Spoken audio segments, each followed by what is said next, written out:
বিভিন্ন কাটিংয়ের সালোয়ার তো আছেই, সেই সাথে আছে মোহরিতে বিভিন্ন ডিজাইন করা।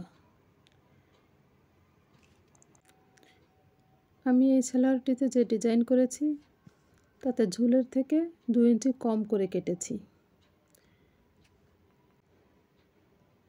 তারপর স্কোয়ার শেপে কিছু কাপড় টুকরো করে কেটে নিয়েছি। আমি এখানে 1.5 বাই 1.5 ইঞ্চি স্কোয়ার শেপে কাপড় নিয়েছি। এগুলোকে 4 ভাঁজে ভাঁজ করেছি। ভাঁজ করার ক্ষেত্রে কোনাকুনি ধরে ভাঁজ করতে হবে, তাহলে 3 কোণে একটা আকৃতি হবে। এখানে কাপড়ের ভাঁজ হবে 4টি। প্রত্যেকটিকে এভাবে করে ভাঁজ করে করে প্রথমে পায়ের মুহুরির সাথে লাগিয়ে নিয়েছি।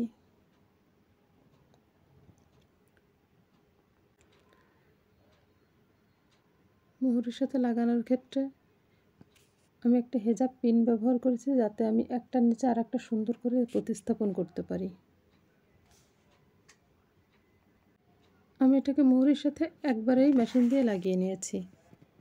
আপনারা চাইলে সুচ দিয়ে আলাদাভাবে লাগিয়ে তারপরে মুহুরির সাথে লাগাতে পারেন, অথবা সুচ দিয়ে মুহুরির সাথে লাগিয়ে তারপরে মেশিনে সেলাই করতে পারেন, যেটা আপনাদের সুবিধা হয়। আমার কাছে এটাই কম সময়ে হয় বলে মনে হয়, সেই জন্য আমি এভাবেই করেছি।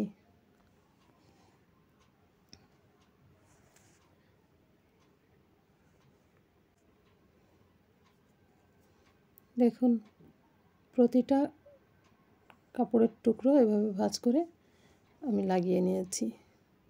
এভাবে করে আমি দুটো পায়ে লাগানোর পরে, যেহেতু আমি সালোয়ারটি 2 ইঞ্চি কম কেটেছিলাম, তাই নিচের মোহরের জন্য আমি 2 ভাঁজের কাপড় ব্যবহার করেছি। সেজন্য 2 2 4 ইঞ্চি, সেখানে 1 ইঞ্চি সেলাইয়ের জন্য বেশি নিয়েছি। ভাঁজ করলে 2.5 ইঞ্চি বেশি এসেছে।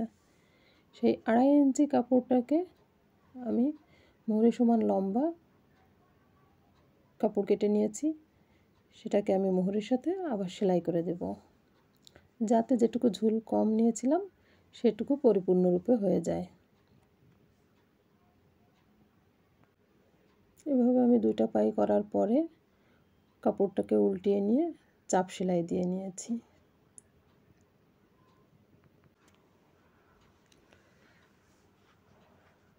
দুটা পায়ে চাপ সেলাই দেওয়ার পরে দেখুন ডিজাইনটা কত সুন্দর দেখা যাচ্ছে। আপনারা চাইলে এর মাঝে এক একটা পুঁথিও ব্যবহার করতে পারেন। আমি পুঁথি দিতে চেয়েছিলাম, কিন্তু আমার কাস্টমার পুঁথি পছন্দ করেন না, সেজন্য আমি আর পুঁথি ব্যবহার করতে পারিনি। আপনারা চাইলে ব্যবহার করতে পারেন, অনেক সুন্দর দেখা যাবে।